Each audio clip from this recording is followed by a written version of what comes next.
We always say if you learn how to drive a car in Napoli, you can drive everywhere. And the same thing comes to the music, because Napoli crowd is really hard to make them dance, but in the end, if you get them, they trust you.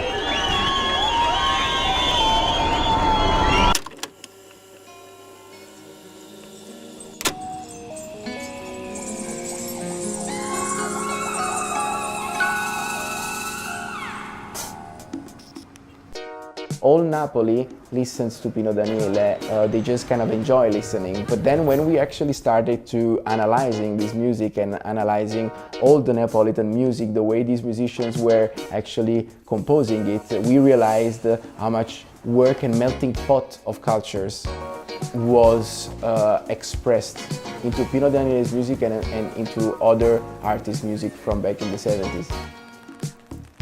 It's always a challenge to get into new rhythm and new patterns. I mean, it's more intriguing for us to study new kinds of music.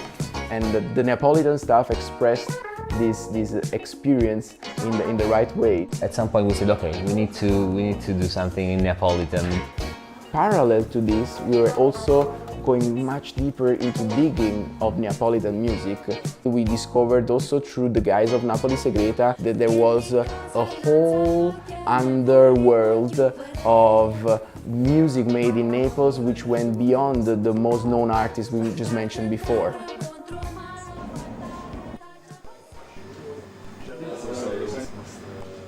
Napoli Segreta, quindi il nome nasce fondamentalmente da un'idea che era quella di concentrare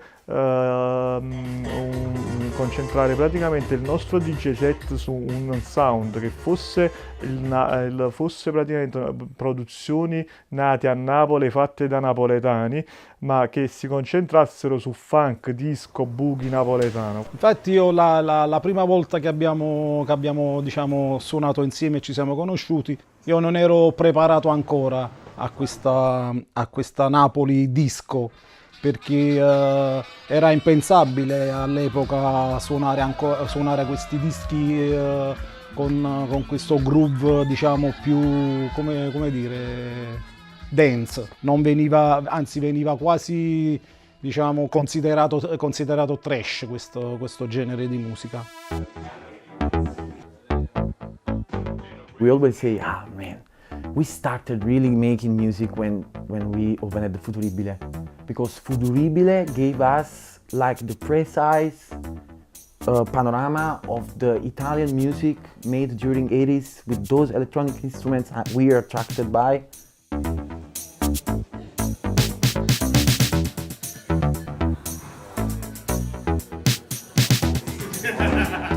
We started being very attracted by a certain sound.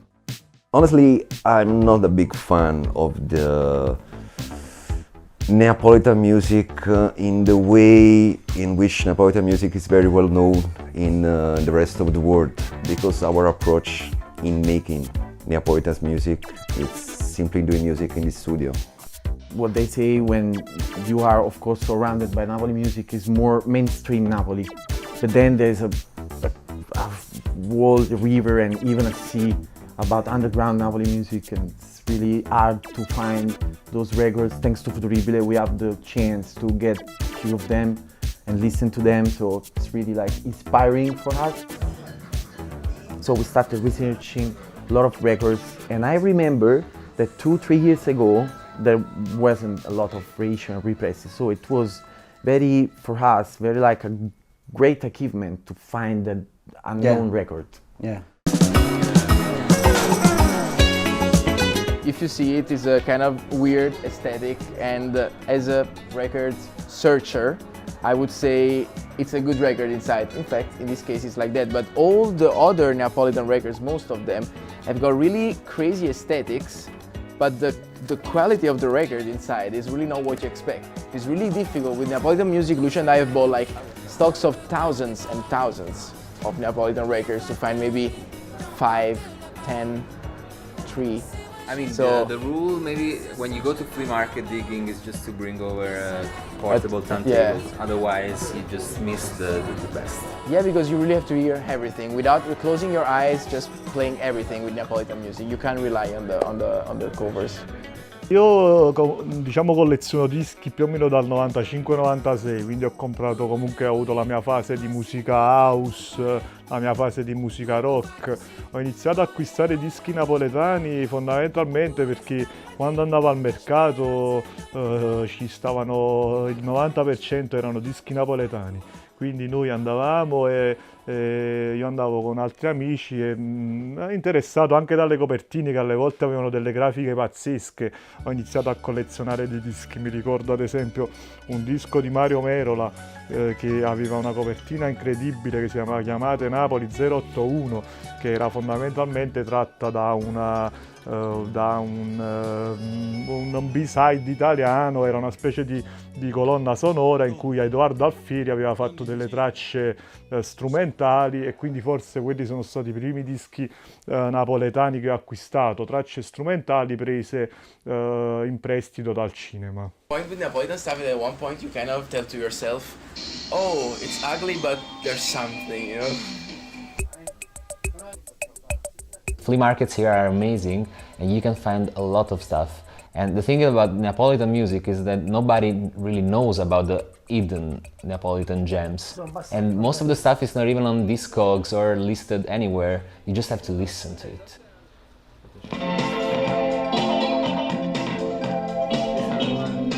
This music was produced only and marketed only for the Neapolitan market.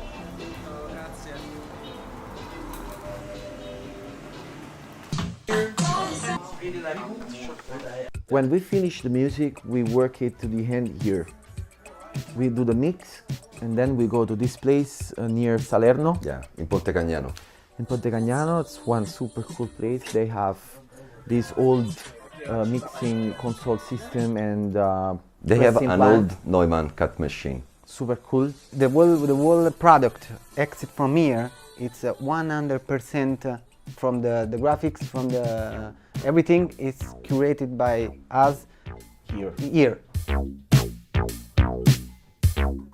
We can talk for hours about it, but Italian way of making records is really like Italian way.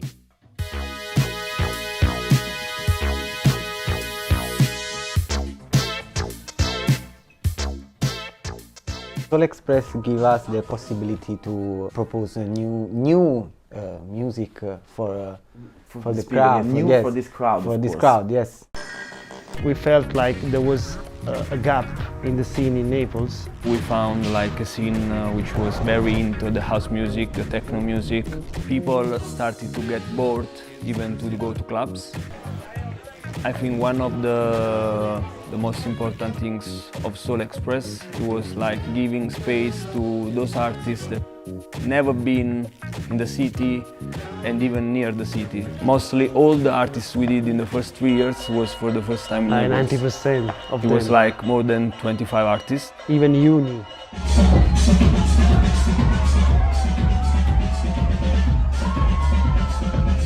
The thing that we were always trying to bring, I mean, I don't want to say something different, but something new for the city, at least for the city.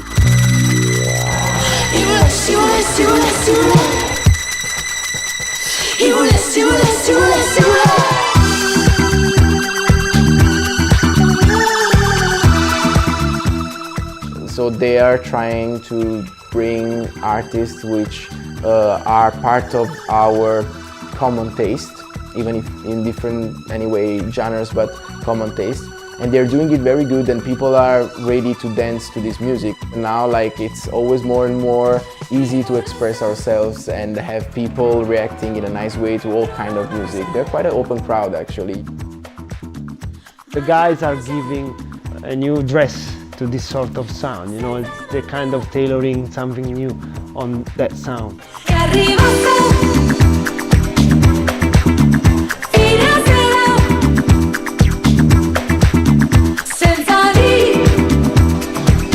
There's a lot of things here in Napoli that comes from a lot of things you are interested about, and everything comes inside the city like a funnel, you know? We are really proud. We are really proud. Of course, we challenge ourselves to be always better. I'm never happy with my work, of course. But then, on the other side, we are super proud. And we really want to be part of something we built.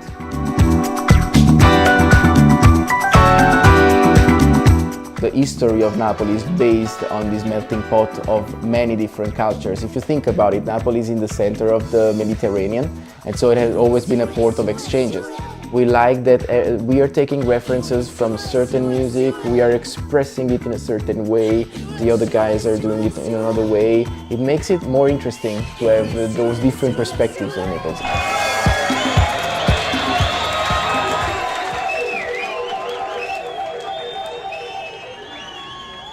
Neapolitan music is something that you can breathe in Napoli always. That's where we walked from. Yeah, so you can see how